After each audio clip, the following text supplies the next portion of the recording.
Okay, hello. Some people asked for a review, so here's a review.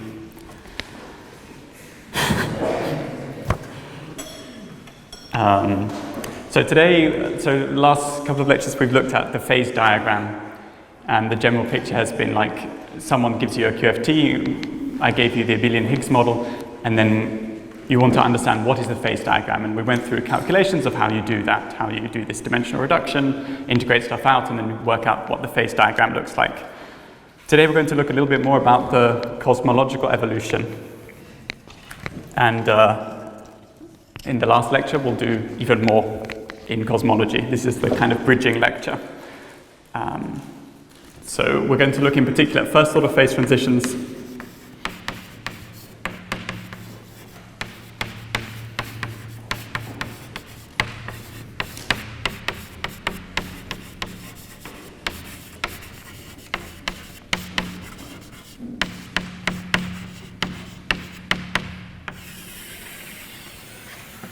okay, maybe this is a bit too grand, but...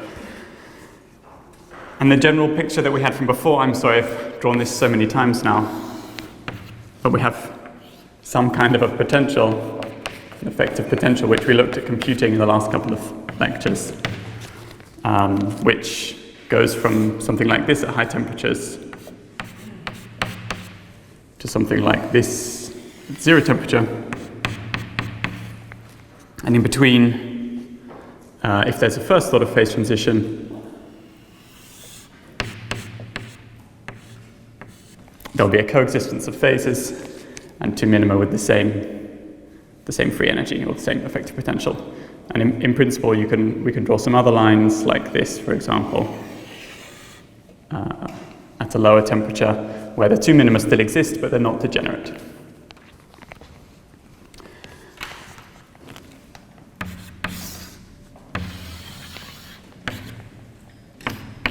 And then if we think about cosmological history, we're starting at very high temperatures and we're going down to low temperatures. And we want to look at our order parameter or observable or something which tells us which phase we're in. And we found last time that a sensible order parameter for the abelian Higgs model was phi star phi. And at high temperatures, at least in perturbation theory, was around zero. At least it was small. I'm going to wiggle it so you can see it better.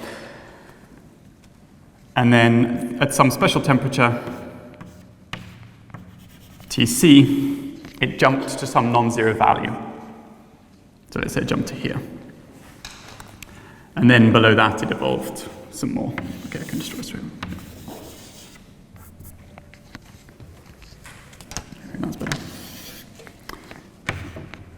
And this is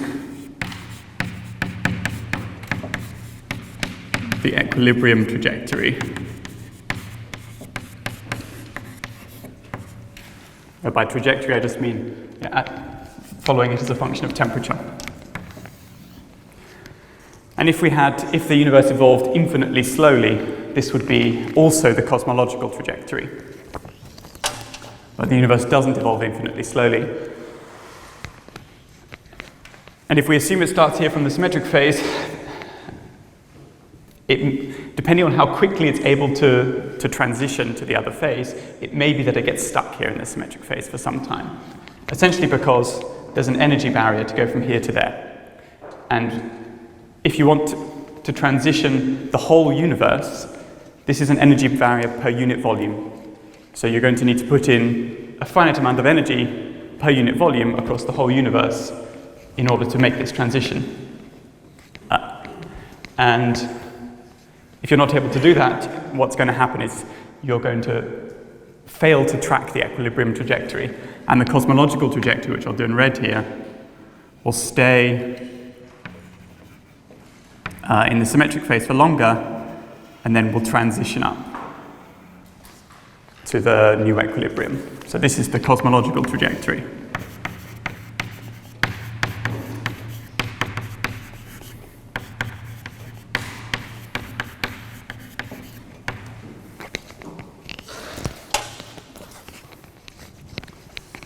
And in order to know exactly what happens, what the cosmological trajectory is, we're going to need to think about transitions.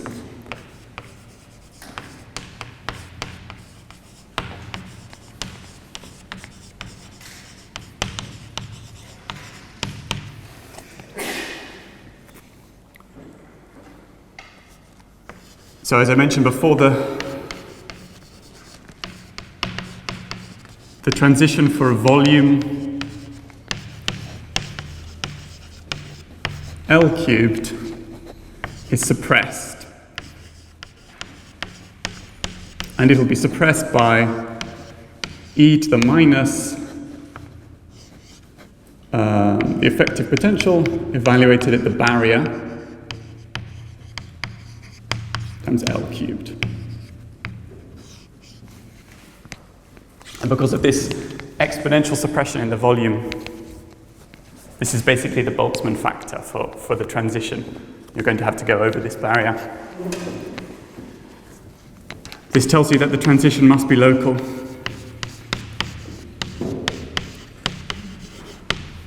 L can't be too large. You're not going to do this across the whole universe all in one go. You're going to do it in some local region. And your options are thermal fluctuations over the barrier. That is local thermal fluctuations.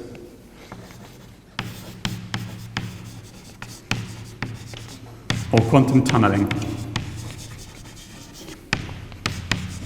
through the barrier.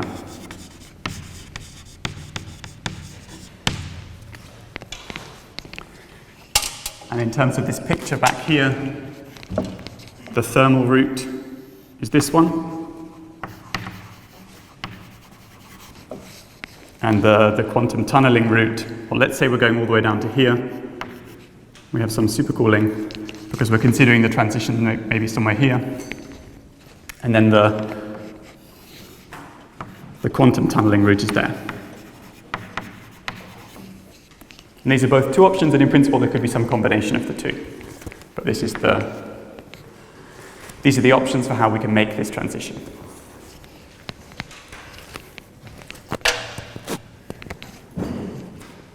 And then embedding this in cosmology,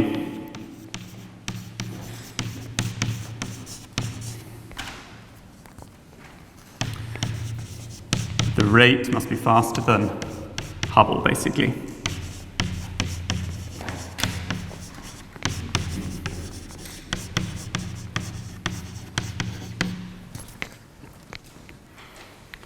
So if I define some transition rate, gamma, let's call it a transition rate per unit volume.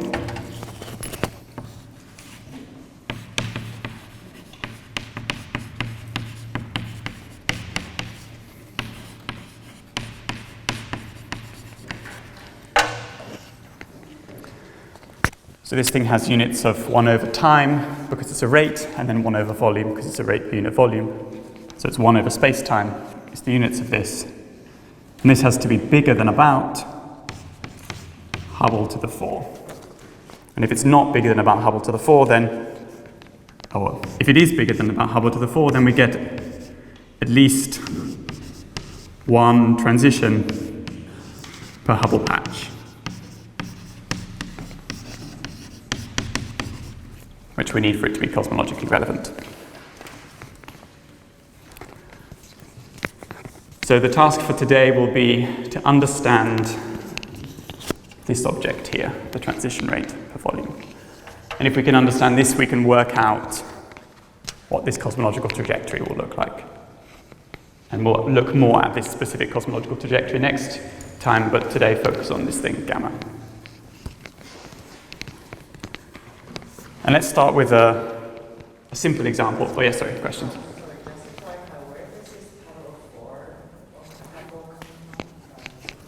So this gamma has dimensions. Dimensions of gamma are 1 over time times length cubed. 1 over time because it's a rate, and 1 over length cubed because per volume.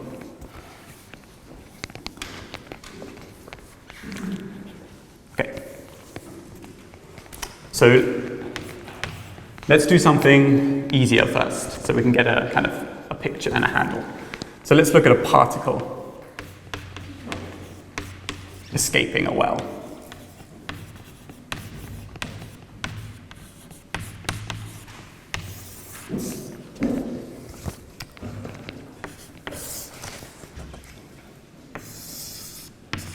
So this time, x instead of phi is our coordinate, the position of the particle. We have some potential, phi of x. There's a local minimum, there's a barrier, and then there's a lower minimum. So we're considering this case somewhere around here, after critical temperature, essentially what we're doing. And let's call the position, this point A on the left here, B for the top of the barrier, which is where we would need to get over classically. And I'm also going to call this capital B, which is the relevant point if we're quantum tunneling. We need to tunnel all the way through.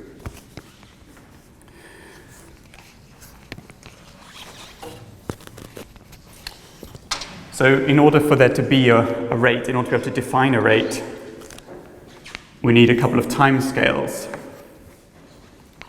So there's a time scale which I'll call the sloshing time scale, which if we start in this metastable state over here, and we now have a particle, the particle's moving around in this metastable state here, it sloshes back and forward on some time scale, t slosh. Then there's a bigger time scale, a slower time scale, on which the particle explores the whole potential, back and forward, all the way there, and once it's there, comes all the way back again, and so on. And this is some kind of a non-linear time scale, which I'll call TNL for non-linear. And if we're going to sensibly define an escape rate that's going to be relevant in this cosmological case, where we start off in equilibrium, then a new minimum appears, we want this T slosh to be fast. So this is our fast time, and this T non-linear to be very slow, because we're very unlikely, once we're down here, we're very unlikely to pop back up again. So we're interested in the case where gamma is much faster than 1 over T slosh, and much slower than, sorry, I said it the wrong way around. This is the small scale, did it the wrong way around. Yeah, sorry, I've written. So this is a rate, so it has to be fast. TNL is my big thing, and T slosh is that way around, sorry. So yeah. This is a small number, 1 on the bottom, so this is a big number. This is a big number on the bottom, so it's a small number. So okay, so it's this way around. And what does that give us if we assume this? Okay, I'll continue here. Then the fact that it's much faster than the rate that the sloshing time is sloshing is much faster than the rate tells us that on this side we should be in the equilibrium state. That's what we're expecting there. So the probability density on the left is like the Boltzmann distribution. And here we have just a particle, and my Hamiltonian is just this.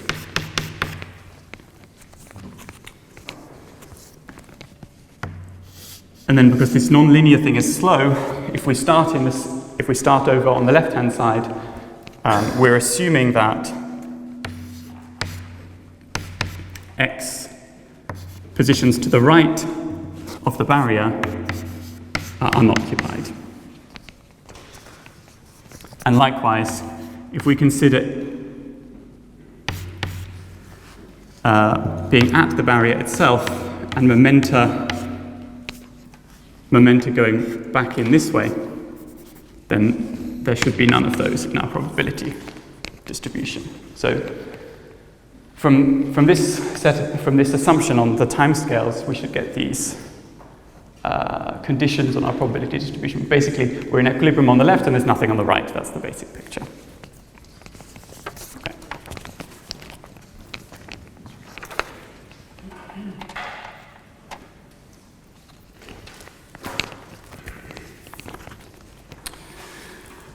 And for a classical particle undergoing Hamiltonian evolution, the probability density satisfies Liouville's equation.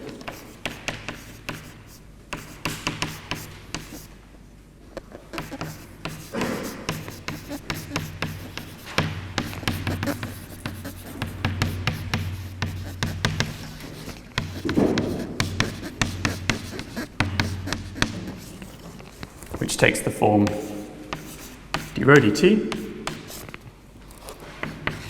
plus ddx of rho times p over m plus ddp of rho times minus v dashed of x. Oh, let's write this again. So what's going on here from this equation is this is jx, which is rho times x dot in the Hamiltonian evolution. And over here we have this is jp, which is rho times p dot in the Hamiltonian evolution. So this is all in, this is d rho dt plus divergence of j. And this is 0, this is Liouville's equation. This is how the probability density moves in phase space.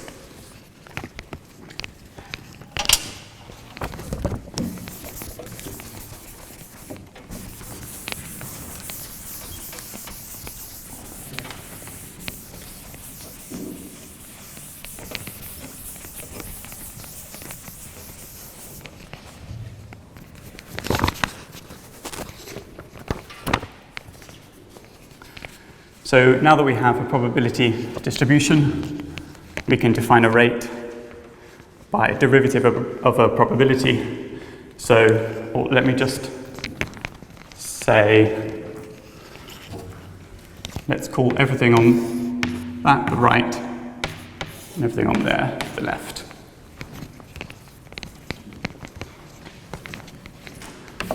So our rate is the limit t over t slosh goes to infinity, and t over t nonlinear goes to 0. 1 on the probability that we're in the left times the time derivative of the probability that we're in the right. So I'm just, sorry, that wasn't a question. So normalizing by the probability that we're in the left. So how much of the probability from the left goes into the right? This is the rate at which it's leaving the left and going into the right.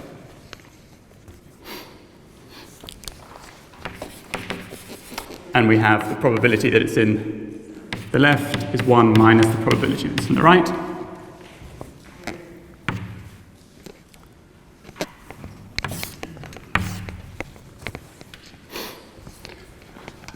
Which means we can write this equation, because gamma is defined by a limit, gamma is a constant. So we can define this equation as PL dot is minus gamma times PL. We get from rearranging this equation, which tells us that if we started in the left with probability 1, it decays away exponentially.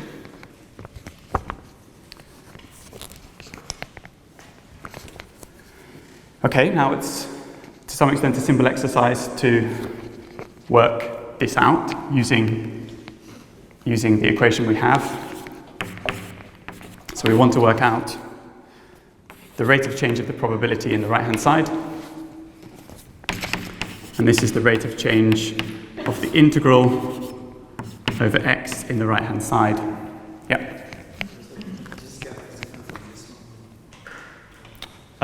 Yeah, this is my particle escape rate, whereas this was my field escape rate.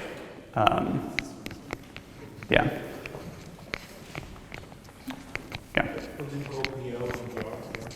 So the probability that it's in the left and the probability that it's in the right. So, yeah. So the probability that it's in the right or the left is just the integral over the probability, over the phase space of the probability distribution. And then you only integrate over the right or the left bit. So that's what I mean by the probability that it's in the left or the right.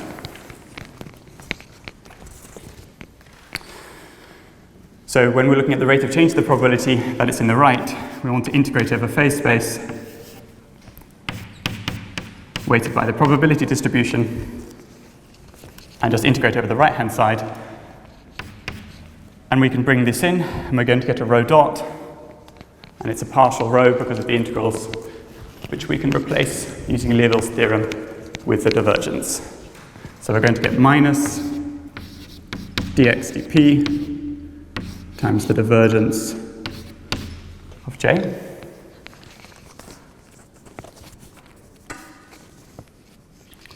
And then we can use the divergence theorem to rewrite this as integrating over the boundary of the region R, which is x is b, of J dot x. And in principle, there's another boundary at infinity, but we're assuming no probability goes that way.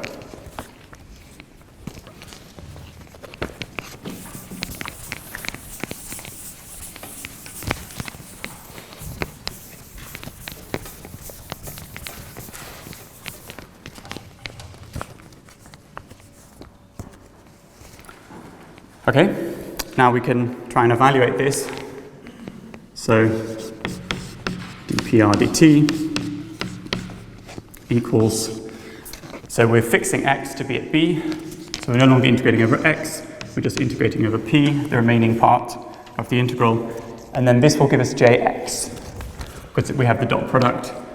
The dot product, I changed signs by having it going out rather than going into the region R rather than out of the region R. So then we have Jx, and Jx is equal to, we have it down here, P over M times rho. So we have a P over M, and then we have rho, which is e to the minus beta times P squared on 2M plus V evaluated at B. And then because of this condition that we can't have any probability flowing backwards, we also have a step function. That all the momenta that we're going to integrate over are momenta going from the left into the right. And you can do this integral. It's fairly straightforward. And you'll get, in principle, there's a normalization factor for the probability distribution as well. And doing this integral, this is basically dp squared. We're going to get minus t times the normalization factor times e to the minus beta p squared on 2m plus v of b evaluated at the boundaries of my, which are now p is infinity and p is 0 because of the step function. And this gives us t times the normalization constant times e to the minus beta v of b, which is maybe what you might expect. We have suppression, we have Boltzmann suppression.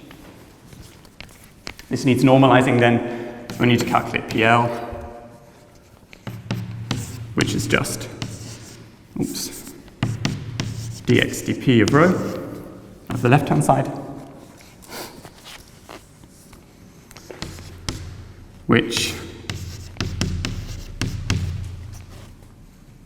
we can write as e to the minus beta times p squared on 2m.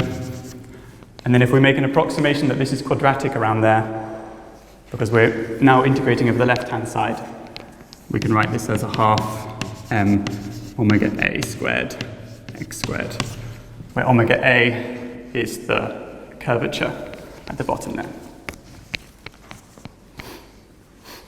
And all in, we get that the rate is equal to omega A on 2 pi times e to the minus beta v at b.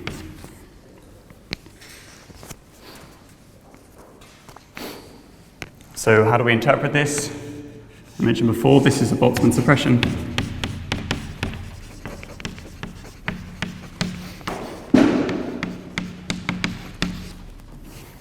And this first factor, which is the frequency of the 1 over t slosh, the frequency of moving around here, is in some sense the frequency of attempts, like attempts to cross the barrier.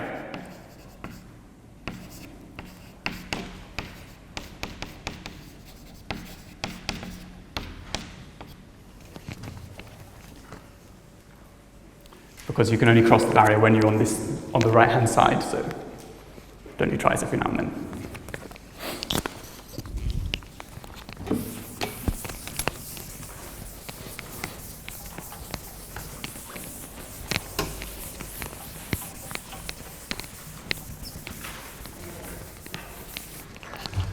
So hopefully that's fairly physically clear. This assumes Hamiltonian evolution, and if we were to generalize this to evolution with noise and damping and stuff like that, then this frequency of attempts would get modified by the damping. But otherwise, the Boltzmann suppression doesn't care about the kind of time evolution, just the frequency of attempts does.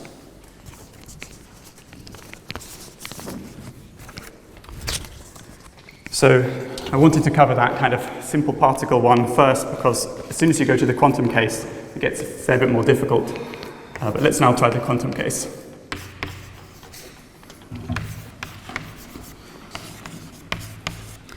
And we'll start at t is 0.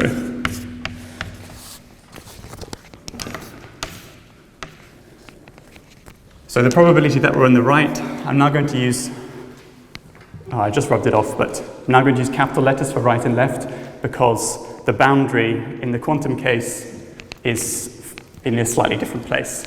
Essentially, this is the relevant boundary in the classical case. This is the relevant boundary in the quantum case. So that's the right, and that's the right. It's only a small difference, but. So the probability that we're in the right in the quantum case, we can write in a similar way as an integral over final possible positions of the probability that we end up at the final position, which is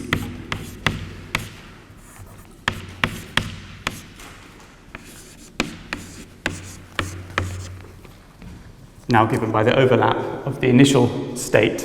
Let's say we started at position A and the final state at some time t. So this is our initial state.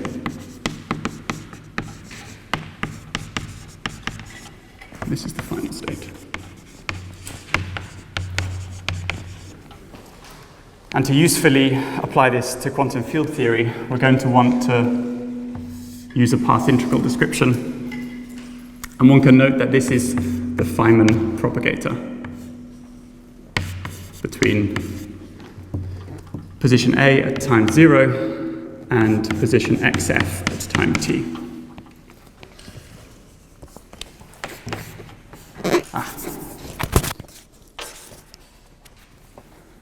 So we want a path integral approach, because as soon as we have a path integral, it's kind of straightforward to generalize to field theory. We just note that df can be written as a path integral.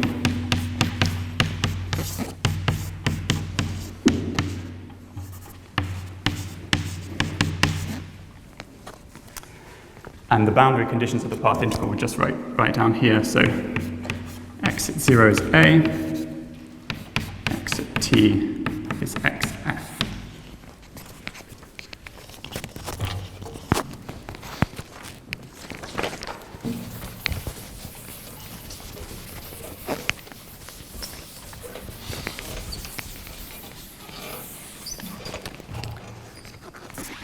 In order to make progress, we're going to need to make the same set of assumptions as before, which are kind of needed to assume, to guarantee the existence of a rate. We're going to need some kind of a sloshing time, we're going to need some kind of a nonlinear time, and we're going to be interested in the time evolution between the two. If we were to draw a little picture of what we expect, let's just maybe to give you a bit more intuition on these timescales. If we had the probability in the left, say, as a function of time, starts off at 1. If I just put it in the state A, that it's the eigenstate, that it must be at the position A at time 0, then we know exactly where it is at time 0. And it's going to spread out as a wave function. So there'll be some initial dynamics, and then it will decay. And then later on, it can come back and do some funky things as well. And the rate that we're getting determines this slope here. That's essentially what's happening. There's some initial stuff that happens, and then some nonlinear stuff at the end, and we're getting this rate in the middle.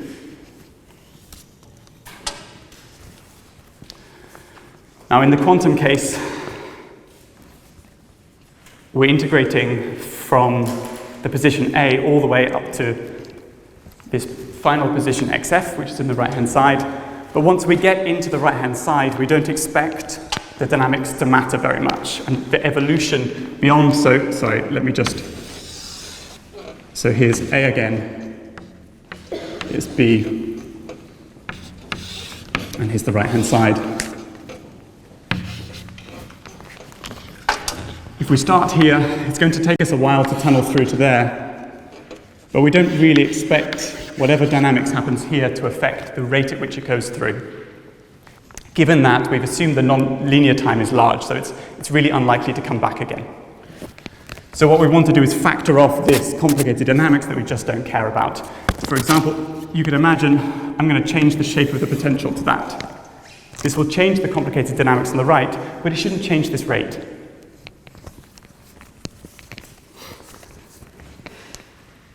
And to account for that, we'll split up the Feynman propagator, which goes from position A to position xf, into 2 pieces. The first piece, which goes from position A at time t0 to position B, so position A at time 0 to position B at time t0. So this first bit. And then to avoid the fact that it could have gone there, come back, and got here a second time, we're going to put in a delta function, which ensures that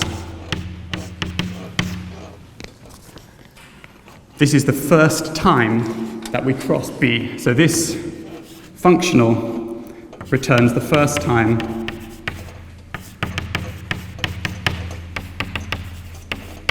x crosses B. So this thing is only non-zero if I go from A straight to B, rather than if I go from A to B around a bit and then back again. And then afterwards, we just have a normal evolution from x at t0 is B to x at t is xf. So this second part is the evolution on the right-hand side. The first part is the evolution, this part. And we'll call this first part d bar f from A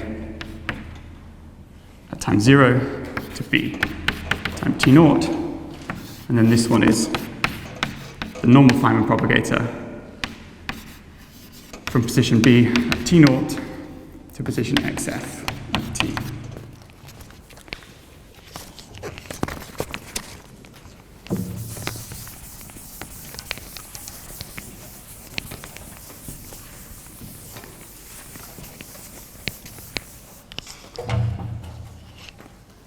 So I wanted to try and prove everything, but doing it longhand is going to be too slow. So I'm going to introduce a shorthand, and then we can do it in pictures, and hopefully you can see it. So rather than using longhand, let's introduce the shorthand. An arrow for df, and an arrow with a line through it for the df bar, which demands that I have this delta function in there, which means I don't go back and around, I go kind of straight there. So now the probability that I'm on the right-hand side can be written as I start at A, I do whatever I want, I get to xf, and I do whatever I want, and I get back to A. And that's the original definition here. This is the forward state and a backward state. That's the forward evolution and then the backwards evolution. Now if I insert these delta functions, then this I can then rewrite as an integral over xf of starting at A, going straight to B, then doing whatever I want, getting to xf, whatever I want back to B, and then straight back.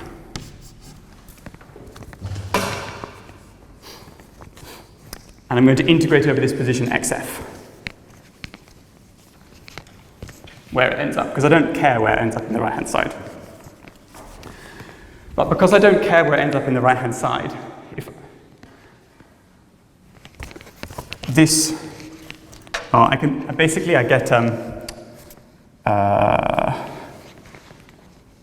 that the states on the right-hand side are complete. I can write it a couple of ways.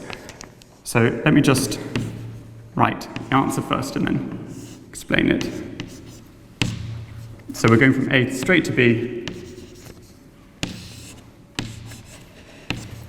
and straight back, and then a little bit of evolution around there.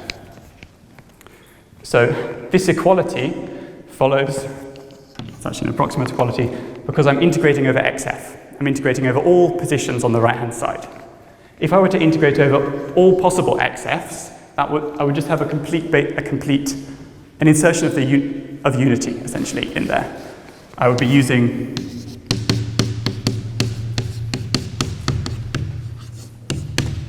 I'm essentially using that to get rid of this, except I'm not integrating over all x's, I'm only integrating over the ones on the right. But that shouldn't matter.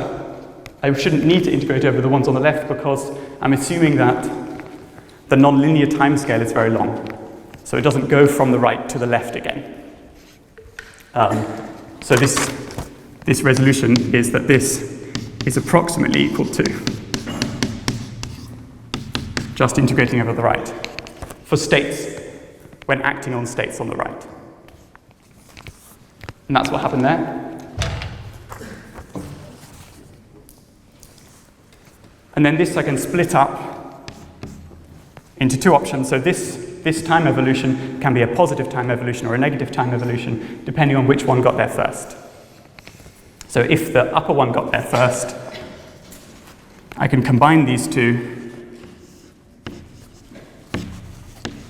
and go straight to B and then back however I want. Or I can go straight from B on the way back and out however I want. Oops, sorry. Yeah. Sorry, it's not clear for me why it's associated only with the probability of the right-hand side and not from both. Because it seems to me that you are considering both as going back to the right and then why it's only...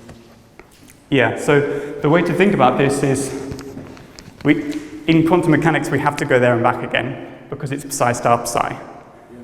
So I'm only going there once, and I'm only coming back again once. This is what this nonlinear timescale being large is. I'm not going back and forward multiple times. I'm going back and forward the minimum number of times given I have psi star psi. So psi is the evolution out, and psi star is the evolution back. And I'm not doing more than just that. Okay, I don't know how successful my notation was, but yeah, any questions up here? Yeah. Is that last equality exact? Yes, the last equality is exact. It's just a rewriting. But like, in order to do this rewriting, you need to fiddle quite a bit with the endpoints. You need to do some time translations and stuff. I thought it was maybe more intuitive to write it like this. Yeah. From all of that, we get that the rate is the limit of t going to infinity,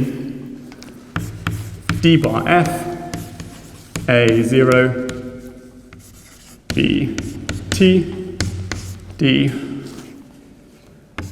f star, a0, b t plus the complex conjugate, all divided by the probability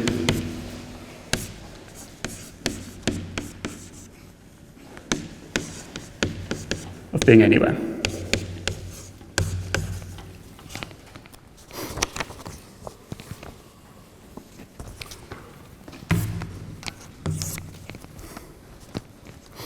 So this first one is the going straight there, that line there. The second term is the coming back, however you want. And then we have the complex conjugate term. So this is purely real. We have something plus a complex conjugate, and it's just normalized in the usual way. And this is the rate in quantum mechanics, derived just from assuming this hierarchy of scales, of time scales. The usual way of writing it, though, is to Wick rotate.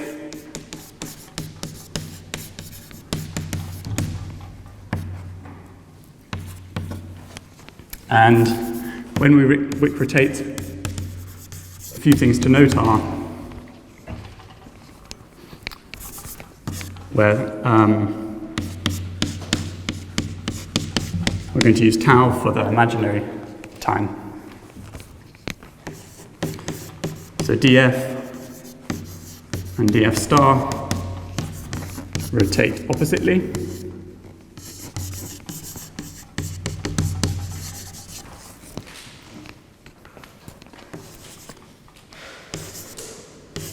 The delta function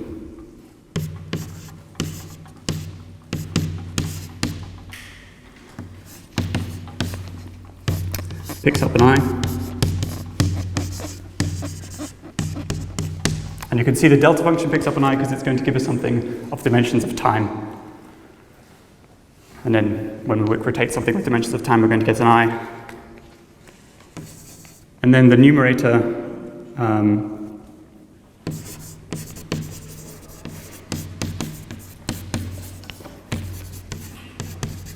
terms can be combined.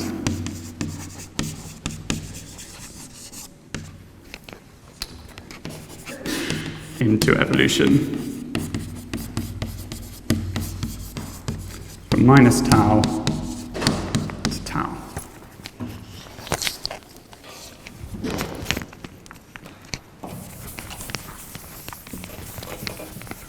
So it's a sum of two terms. One of them you can see is going from minus tau to 0, and the other one from 0 to tau, once you Wick rotate. But because the delta function picks up an I, and because df and df star rotate oppositely, while these two are summed in complex conjugate here, after Wick rotation, one gets the difference. This one picks up an I, and that one picks up a minus I.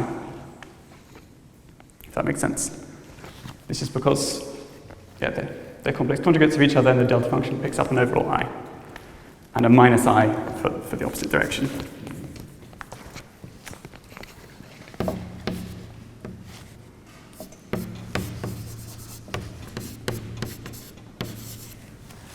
And because the first term gets an I and the second term gets a minus I, we get 2 times the imaginary part.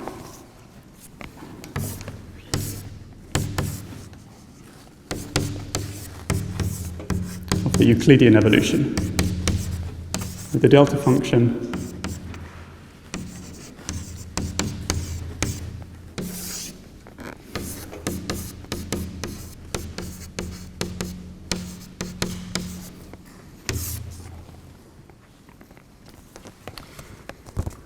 where the boundary conditions on the path integrals are that they start and end at A. I'll just write that here. Numerator terms can be combined into evolution from minus t to t, where x of plus minus tau is A.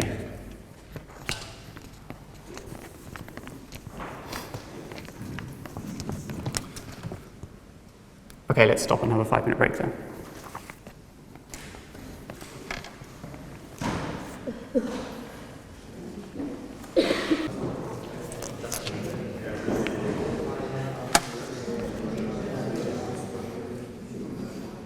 Okay.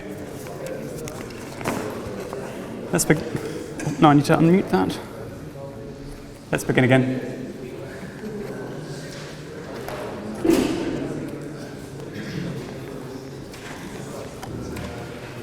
So returning to this, we did some manipulations and then we got to this. That was the picture.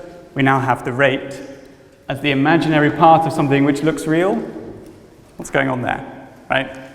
So that's the next question. Imaginary parts of real-looking integrals.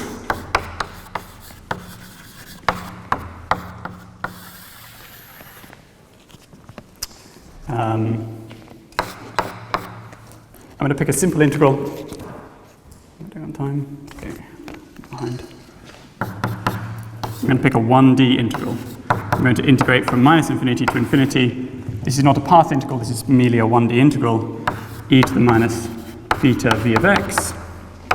And I'm going to choose my v of x to be minus a half x squared plus a quarter x to the 4, which means it looks like that.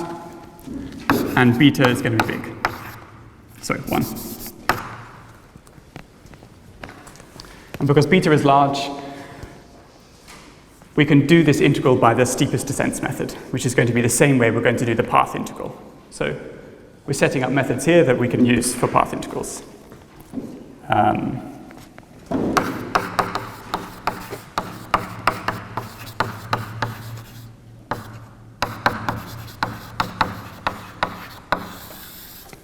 So the steepest descent method is based on analytic continuation. We're going to start with the integral along the contour from minus infinity to infinity along the real line, and then we're going to analytically continue it to go through the extrema of the exponent in the way which descends most steeply. There's not really space to write it there, sorry. So we solve for the extrema,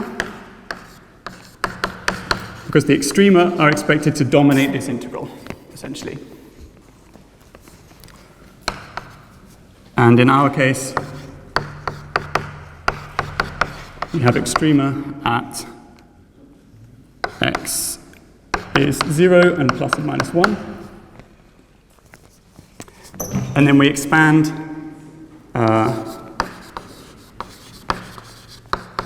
quadratic fluctuations, leading order around the extrema. So we're just going to need v prime primed at x, which is minus 1 plus 3x squared.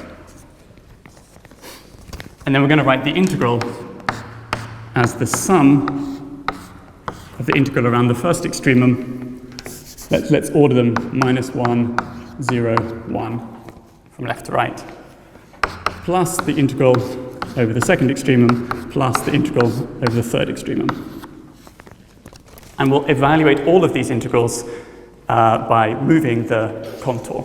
to make it descend most steeply. So if we write the real part of x here and the imaginary part of x here, our extrema are here, here, and here.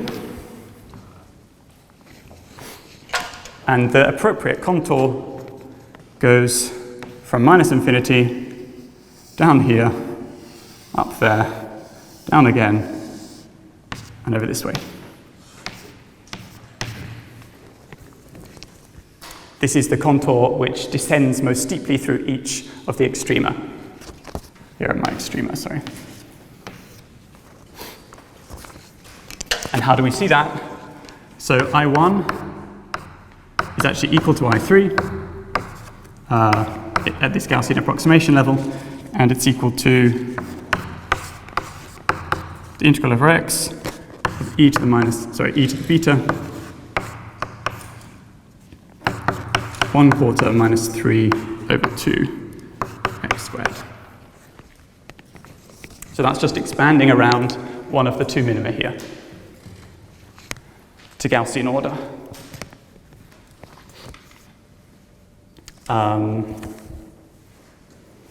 And you can see that by passing along the real line, I'm going through these two extrema in such a way that the integral converges. This integral, I can go now from minus infinity to infinity.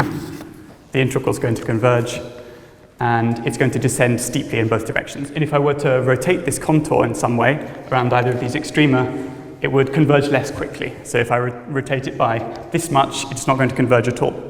So by choosing the contour to go through this way, I'm maximizing the amount of the integral which comes from right next to the extremum. So I'm using whatever Cauchy's theorem to move the contour, which I can do freely. And then what I want to do is make sure that most of the integral comes from right near the extrema. And I can do that by choosing the path such that around each extremum, the path is dominated by the bit right next to the extremum.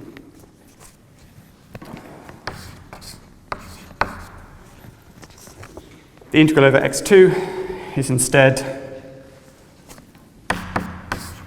the integral from minus I infinity to I infinity of e to the beta x squared on 2. So I'm integrating along there, and by choosing this particular contour, I'm making sure that the integral is dominated by the bit right next to the extremum. And these are just Gaussian integrals. I can do them both. I'll write it up here. We get that I is equal to square root of 2 pi on 3 beta e to the beta over 4 plus I2, which is minus I square root of 2 pi on beta, and then plus I3.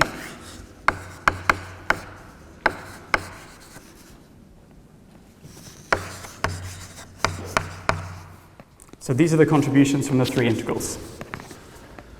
So we have two real parts and an imaginary part. In the approximation I've done here, I've assumed basically that beta is large, so I'm dominated exponentially by the terms with e to the positive beta.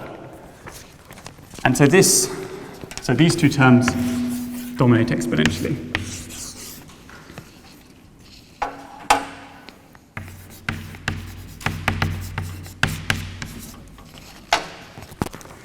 And given that these two terms dominate exponentially, and I've only calculated them to leading order in a Gaussian approximation, I can't justifiably include this exponentially smaller term, given I've only calculated these to leading order. So corrections to this, I haven't included, are bigger than that. So I can't, at the moment, include this. So as is, the leading order approximation is just to take these two exponentially dominating bits and to ignore this imaginary part, which is exponentially subdominant. What were to happen, because this is a real integral, this one, if I were to approximate it consistently order by order, it should just be real all the way.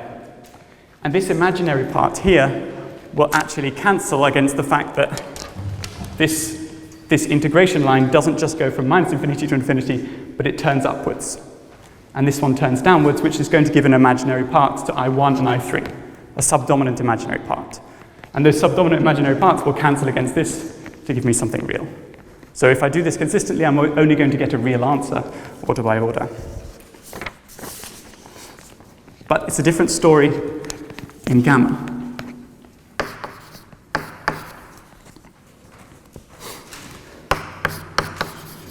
In gamma, we have a delta function, delta of tau b of x, which will remove the dominant saddles.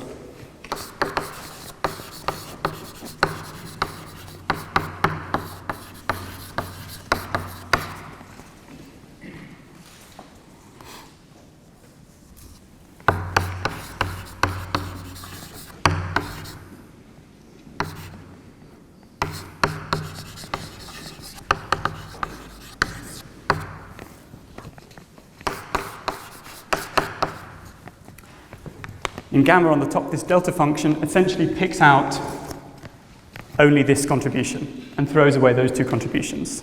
So what we end up with is just this left. And this is how we get an imaginary subdominant part in the integral, which we define by analytic continuation, but looks real now.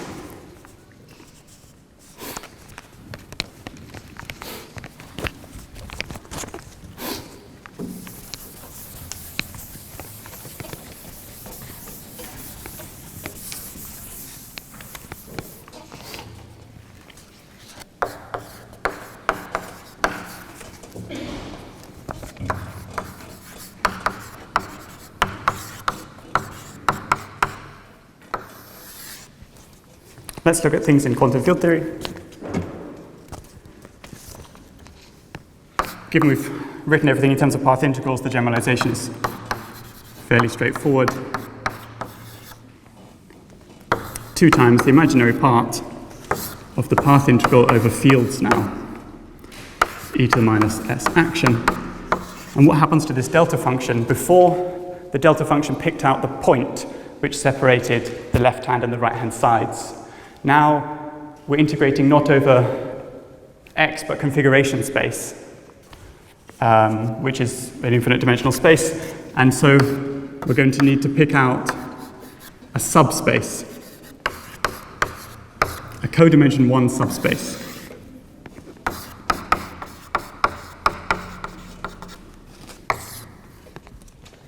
So here sigma is a codimension 1 subspace of field configuration space.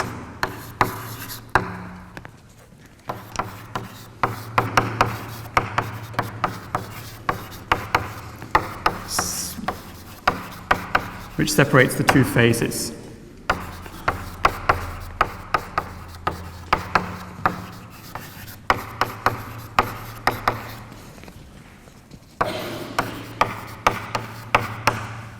So the 2 phases are local minima in configuration space. And so local minima of the action. And so this capital sigma, if you think about 2 local minima in real space, like 2 valleys, 2 bottoms of pits, then this sigma is a surface which completely separates the 2 pits between the 2. You can think of that straightforwardly kind of in 2D space, or maybe, yeah, but you can generalize this to configuration space. It's just some codimension 1 thing.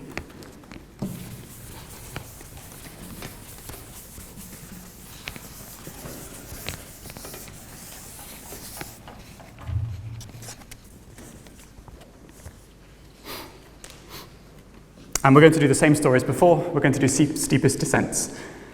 So before we just looked for the extrema of the function in the exponent. Now we're going to look for extrema of the action. So doing steepest descents again.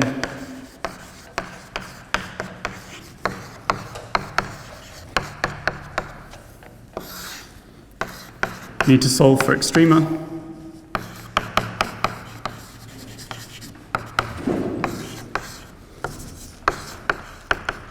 The action.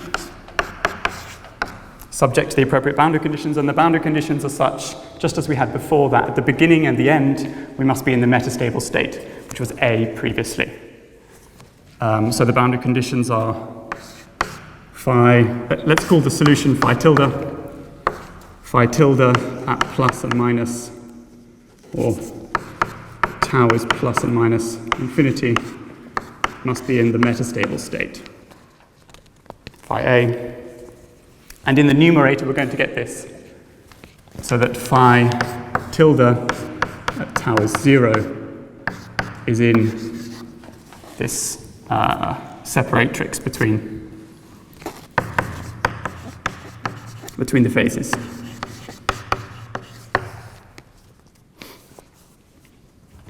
Then, as before, we look for quadratic fluctuations.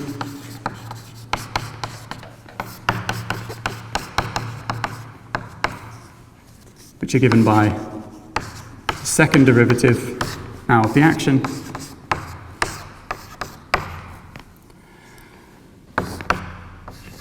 And in order to separate things out into separate one-dimensional integrals, we can solve the eigenvalue problem for the quadratic fluctuations.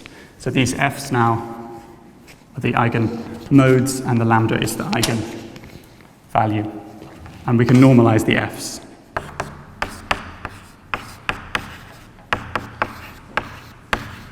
So doing the integration is easier. And before, if you remember, the integrals in the minima at -1 and +1 were purely real, but the integral in the middle was imaginary. And this is the one where we integrated over basically a hill. So there was an unstable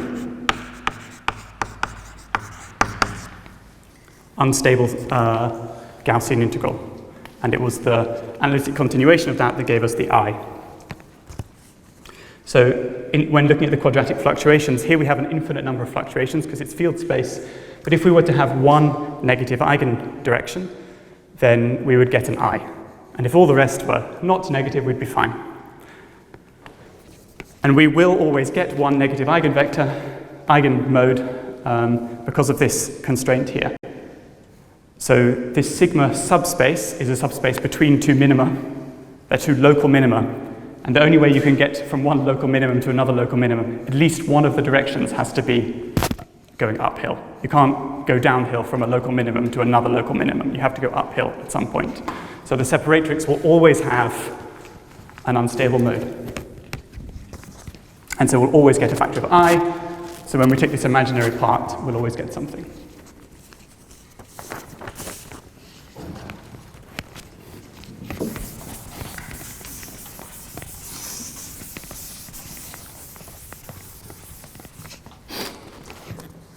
We're going to need different extrema for the numerator as the denominator.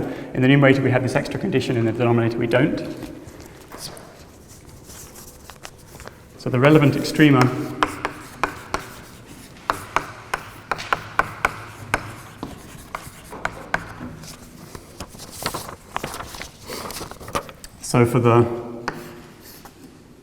let's do the denominator first because it's easy.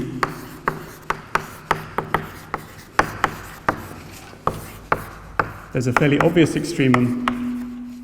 The boundary conditions are such that at the beginning and the end of time, we're in the metastable state, phi A. So if we just stay in that metastable state, that's an extremum. And this is the relevant extremum for the denominator. However, these cannot be the relevant extremum for the numerator because the numerator has this delta function in it, which means I have to get to the separatrix at some point. And this never gets to the separatrix. So we need a new one for that. So for the numerator, phi tilde is what's called the bounce.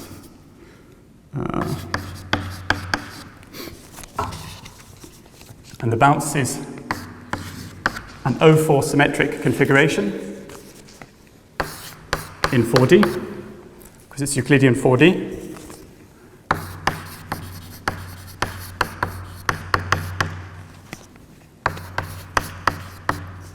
And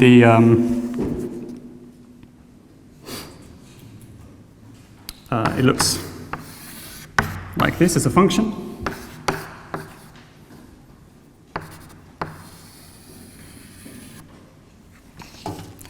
At infinity, it approaches the metastable minimum, phi a, and the origin it grows towards the phi, the broken phase minimum, or the stable, yeah, let's say the stable phase.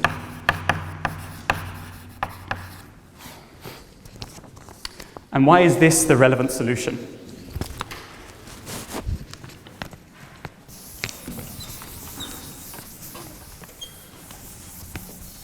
So what does living in this separatrix mean?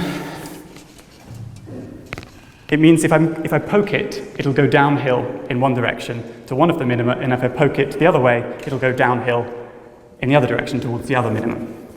So this is a symmetric configuration, so it looks like a bubble.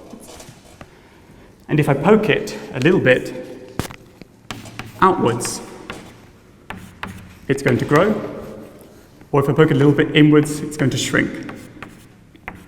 And those are both two unstable modes. So it's unstable in these directions. Outside the bubble, we're in phi A. So if it shrinks, we go to the metastable phase. But if it grows, we go to, this is near the stable phase. If it grows, then the universe will fill with the stable phase. So depending on which way it's poked, you can see it's going to be on this configuration is really on that separatrix between the metastable and the stable phases, and it's local. And yeah, this is the single negative eigenvalue.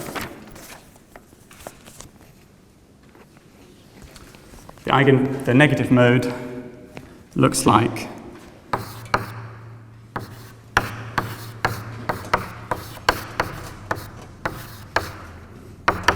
adding a little bit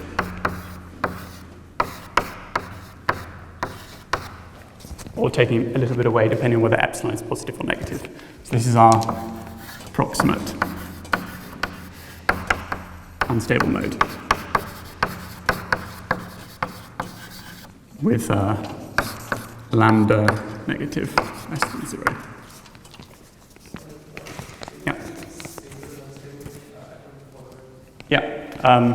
So this configuration, it's a spherical configuration which in its tails approaches the metastable phase and in the middle approaches the stable phase. And it's unstable to perturbations in its radius. So if I grow its radius slightly, it will continue to grow. And rather if I grow its radius slightly, the action decreases. So I can minimize the action by growing it infinitely or by shrinking it. So those are the two directions in which I can go towards minima. And those minima of the action are the minima of the potential. So this is a field configuration. In field configuration space, it's infinite dimensional space, which lies in the boundary between the two minima, which we think of in just one dimensional space. But really this integral is in infinite dimensional space.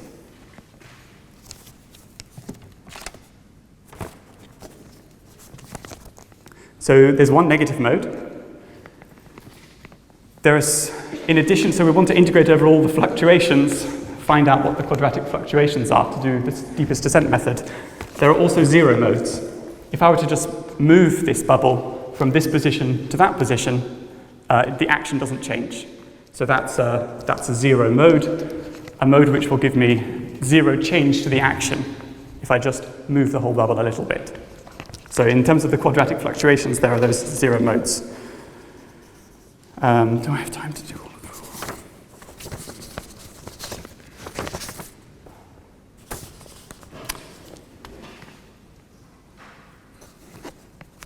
them? The zero modes you can find the zero modes are just d mu.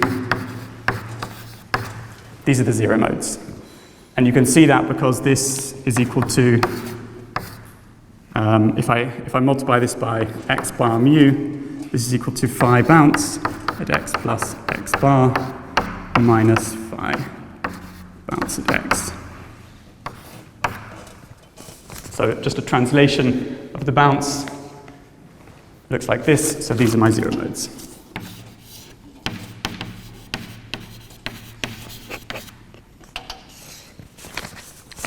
In principle, you can't do a Gaussian integral for the zero modes, but that's okay. We can do those integrals exactly in a different way.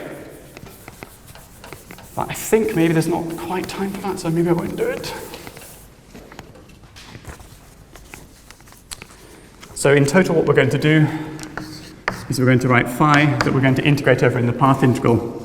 It's phi bounce, x minus x bar, plus the sum of n, where n is not the zero modes, which I'm going to denote by the dash, which is a sort of standard notation for saying I've included my zero modes by translating this thing, and then some coefficients times those functions which are the eigenmodes.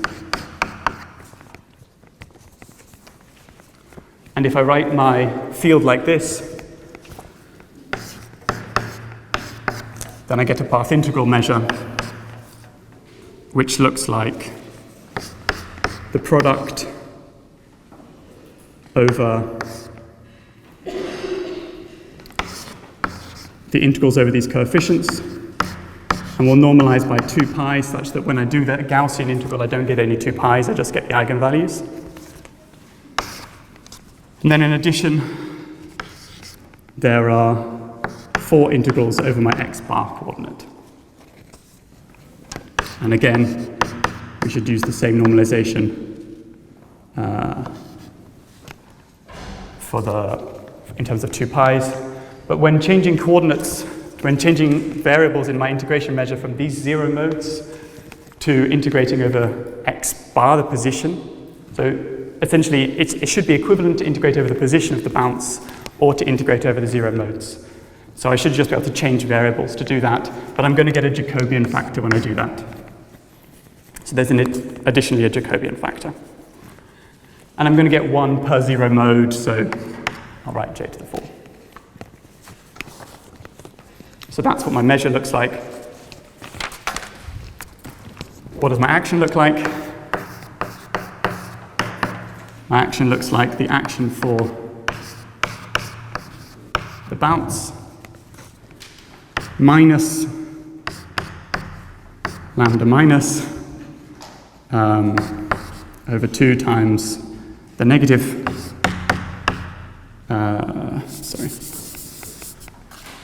c minus squared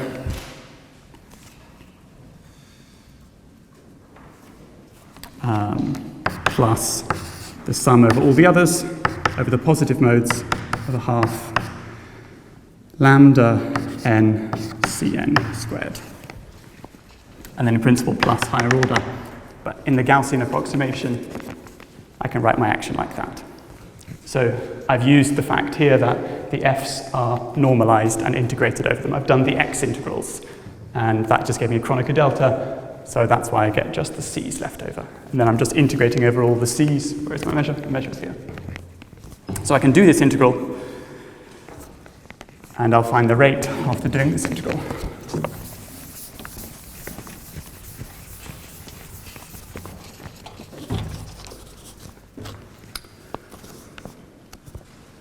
So this negative 1 is going to give me the factor of I that I need.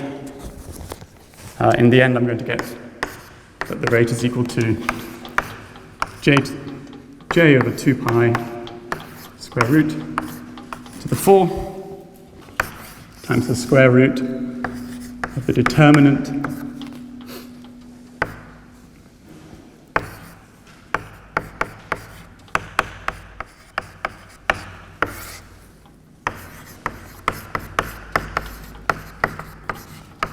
and then we get a ratio of 2 operators that we take the determinants of, and then we have Euclidean action of the bounce.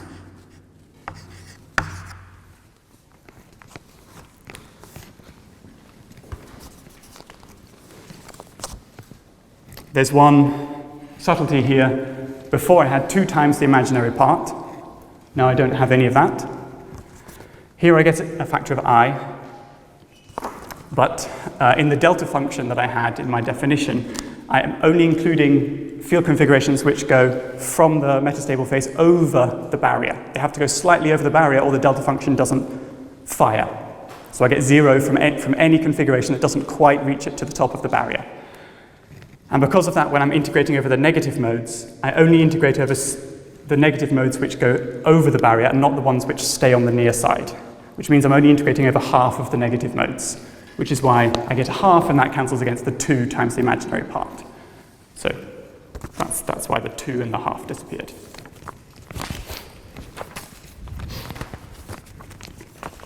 Now, if we add non-zero temperature to this whole story, the picture is again rather similar, except instead of being in R4,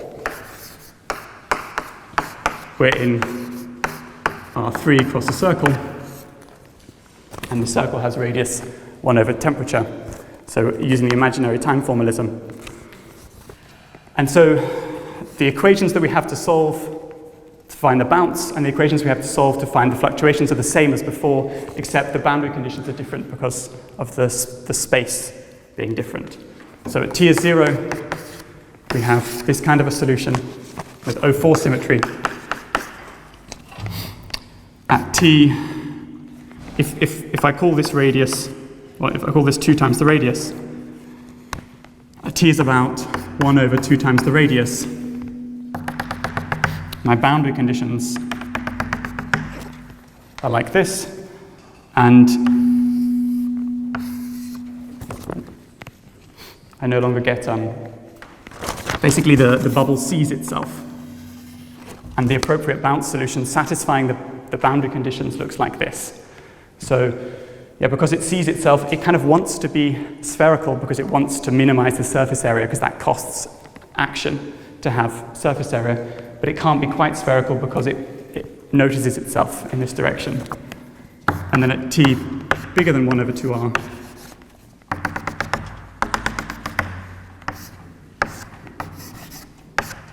the solution just looks like that. So this one has an O3 symmetry, which is the rotations in this direction, and this one has an O3 cross O2 symmetry, which is rotations there and rotations there.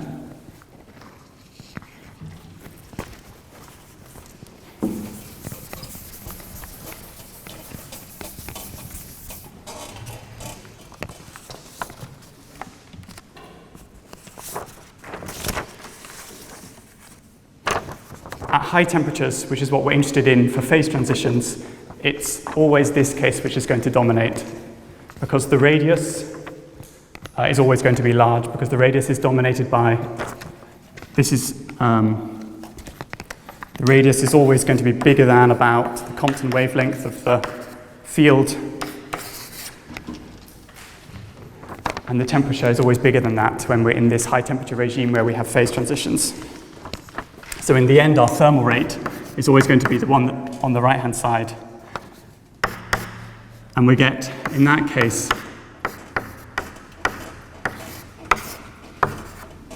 just 3 powers of j for the symmetries broken in the 3-dimensional space. And then we get 2 determinants, but here we have minus di squared. And we should be using our effective potential from our high-dimensional effective field theory.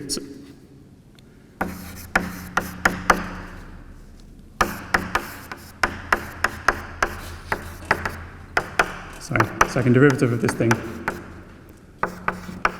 evaluated on the bounce.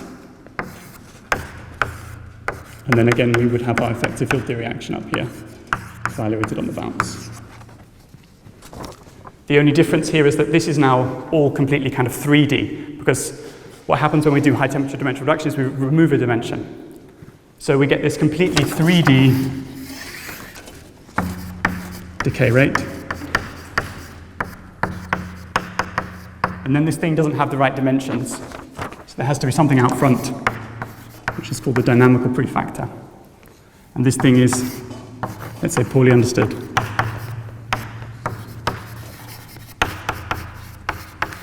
in the literature you can find at least 6 different expressions for this thing, just completely different expressions. Yeah. Okay. I think I'm out of time. Yeah, that's it, thanks.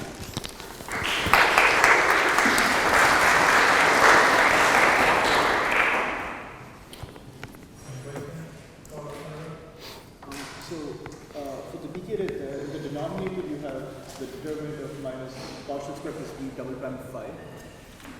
Is that the same as the second function derivative of the Ashton-Gabito? Yeah, yeah. Okay, so now I'm a little bit concerned about the zero mode, right? Because that's a determinant which can be expanded as a product of its eigenvalues. Ah, sorry, that's a good point. There's meant to be a dash on that determinant, which means remove the 0 eigenvalues, and a modulus there, which means, yeah, the modulus, because it's negative. But now the numerator is 0, right? Because that is still a product of the eigenvalues, and you have 0 eigenvalues. There are no 0 eigenvalues in the numerator. That's because you don't break a symmetry. 0 eigenvalues come from breaking symmetries from Goldstone modes, and you don't break a symmetry with a constant field.